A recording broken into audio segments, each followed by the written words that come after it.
यमुना जी में कालिया नाग रहते थे, बहुत विशाल शरीर था उनका। कालिया नाग यमुना जी में रहते थे। उन्होंने यमुना जी का जल दूषित कर रखा था, जहरीला कर रखा था। तो भगवान कन्हैया जी की जब गैया जल पीने के लिए आती थी तो बेहोश हो जाती थी।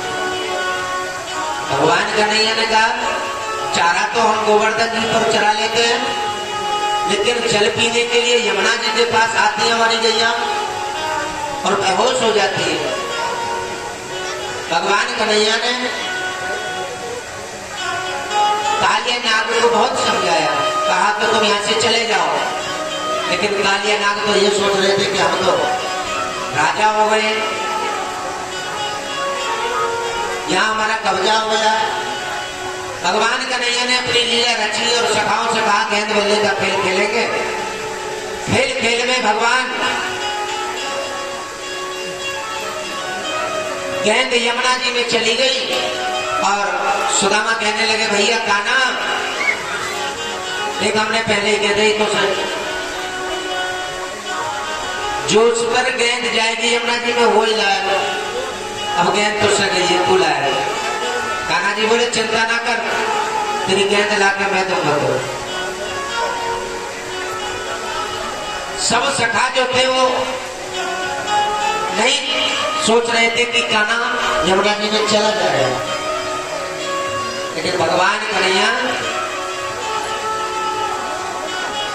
यमुना जी में चला गए और शेष जहां पर कालिया नाग लेटा हुआ था वहां पहुंच गए। कालिया नाग से कहा, कालिया नाग उस समय सो रहे थे। नागिन ने कहा अरे भैया तुम कौन? बोले मैया।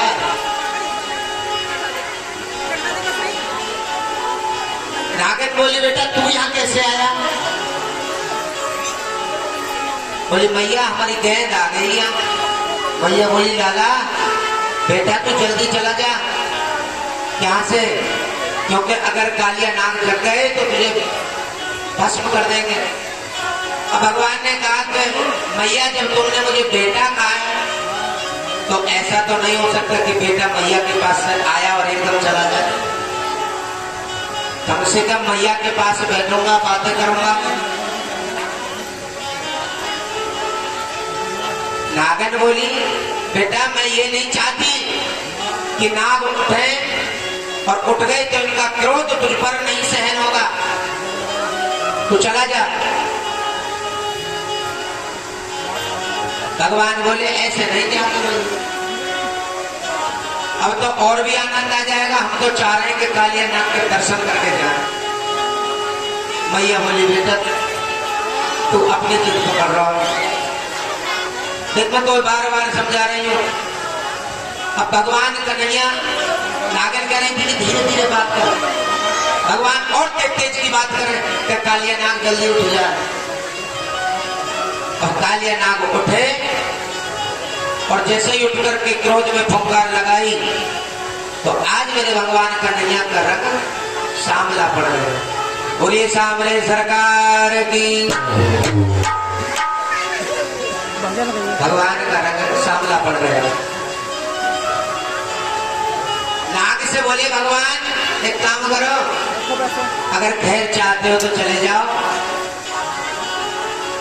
नाग जी बोले अरे तो कौन? हेलो आइएगा कुछ नाम था स्थित अरविंद चौहान निवासी भनोला 50 रुपए। श्रीमान जी दीपक कश्यप पुत्र राधे श्याम कश्यप निवासी झक्का की 50 रुपए। आज भगवान ने कहा नाग से तुम चले जाओ, इसमें तुम्हारी खैर है। नाग बोले भाई तुम कौन होते हो हमें हमारे घर से भगाने वाले? भगवान ने कहा बता तो हम तुम्हें देंगे, लेकिन हम तो चाह रहे हैं क्योंकि मैया कह दिया ना हमने तुम्हारी पत्नी को, तो मैया पे थोड़ा तरस आ रहा है, वरना अभी तुम्हें बता देते कि हम कौन है भगाने वाले। कालिया नाग बोले अच्छा छोटा सा बालक कितना भी बोलता है। अब पीछे से खड़ी हुई नागिन हाथ जोड़ रही बेटा मुझ पर रहम करना। अब भगवान तभी तो सोचे कि मेरी गैया बेहोश हो जाती है, इसको मार दो नाग को। अब पीछे जब मैया हाथ जोड़ रही थी, भगवान ने उनको मैया कह दिया। मैया ने कहा, बेटा ने कहा, भगवान ने, मेरा भी कर्तव्य है कि एक मैया का उसका पति भी बचाओ। तो भगवान ने कालिया नाग को पकड़ करके और यमुना जी से बाहर ले आ गए। और यमुना जी से बाहर आए, उधर जितने भी सखा थे सब दौड़े दौड़े गए नंद बाबा के पास। बाबा बाबा, यशोदा मैया से कहा, मैया। मैया बोली, लाला कहाँ है वो? अरे आज तो कान्हा यमुना जी में डूब गए। अब जैसे ही मैया से गई तो यमुना जी में डूब गए। मैया बेहोश होकर के गिर गई। बड़ा प्रेम करती थी यशोदा मैया। नंद बाबा ने उठाया और कहा, घबराओ नहीं, जल्दी चलो। सभी गोकुलवासी यमुना जी पर भागे और जैसे ही यमुना जी के तट पर पहुंचे, उधर देखा का मेरे बाल गोपाल कन्हैया शेष नाग के फन पर खड़े होकर के नृत्य कर रहे थे। बोले, गोपाल भगवान की। और कह रहे हैं,